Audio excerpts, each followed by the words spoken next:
welcome in Serodsk TV PSEW. My name is Michael Niewiadomski. I have a guest. My guest is Niels de Baar, President Vestas Northern and Central Europe. Welcome.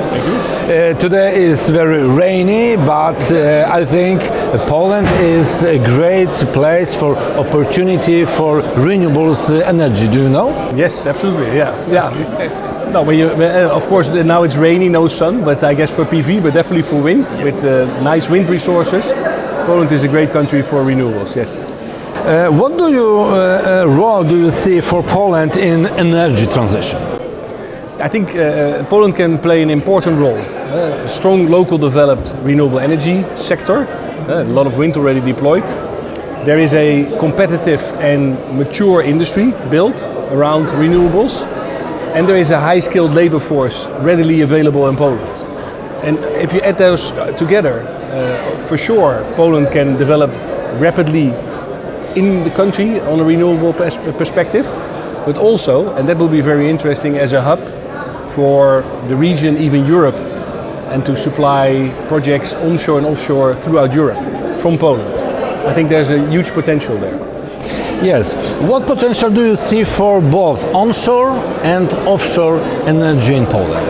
Well, in Poland we share the forecast of the PWA. 22 gigawatt onshore by the end of this decade, by 2030, and 7.5 gigawatt on the offshore side. So if you look at where we are now, I mean, there's still a lot of growth to capture. And again, as already said in answer to your first question, there are really strong wind resources in Poland which we can capture. And so we believe that this growth is really realistically to pursue. A few days ago, I was in Belgium, in Netherlands, and I see very, very high turbines and very big rotors. This is future for wind energy. High and big rotor? Well, whenever that's possible, of course, it has a higher production. You will see bigger turbines. I guess in Poland we're still restricted by the 10H rule. Although I also learned that even today there was again a step taken in Parliament to abandon that rule. When that's done, also in Poland, it will be possible to build the bigger turbines. And again, with a bigger turbine, with a bigger rotor, a higher hub height, the energy production will be higher. So you need actually less turbines to produce more. Yes. What are the main challenges we need to overcome? I already referred to the 10H rule. We think it is important that rule is abandoned. And then we for sure see that the growth onshore will be realized, the 22 gigawatt. Then, of course, the right investments in the grid need to be done. And you see that throughout Europe, and also Poland will have to take that step to develop an infrastructure to produce hydrogen. I think those are key challenges which also in Poland have to be taken.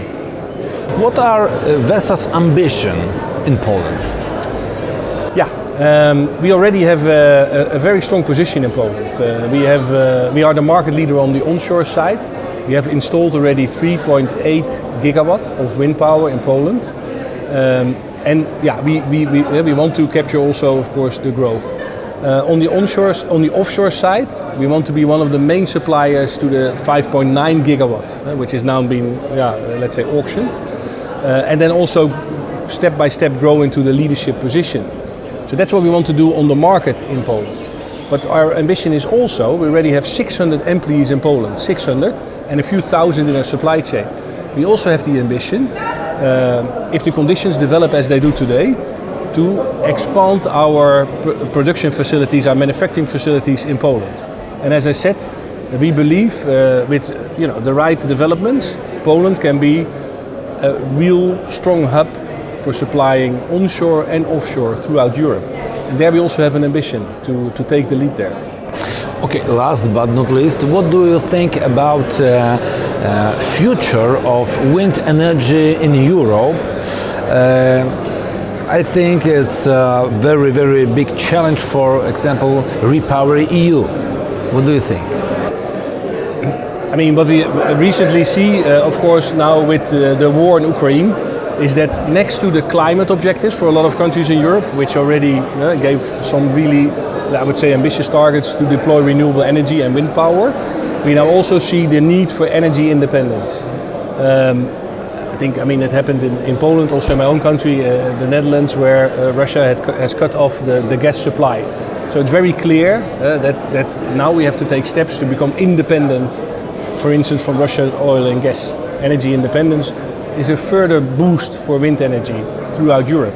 So if you add those together, we are very optimistic about the potential, the huge growth potential we will see for wind in Europe. Thanks a lot. Thanks a lot for this conversation.